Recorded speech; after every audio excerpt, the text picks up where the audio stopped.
אקסמית. ראשי קבוצת הכדורגל של הפועל כפר סבא נעצרו אחר הצהריים על ידי מחלק ההונאה של מחוז המרכז. ראשון הובא לבעלי והיושב ראש אלי תביב כשהוא כבול באזיקים. חשוב לציין שמדובר במעצר פתע בעקבות חקירה שנמשכת כבר זמן רב במחלק ההונאה. רגע, הוא מחזיק ברח לי, בוא חלק, אלי בוא אליי, בוא לפרט שלי.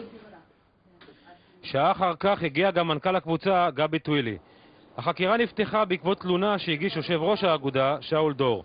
על פי החשדות, תביב וטווילי זייפו כ-2,000 כרטיסי כניסה למשחקי הבית של הפועל כפר סבא מול בית"ר ירושלים ומכבי תל אביב. שווי כל כרטיס 50 שקלים.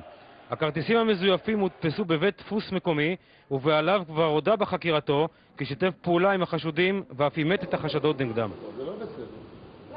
לטענת המשטרה, ההכנסות ממכירת הכרטיסים לא דווחו להתאחדות לכדורגל והכספים הופקדו בחשבונות פרטיים של שני החשודים ולא בחשבונה של האגודה. המשטרה בודקת גם חשדות לגבי זיופי כרטיסים גם בעונת 1997-98. מוטי אקסמית, ועד שאנחנו אלי ערב טוב.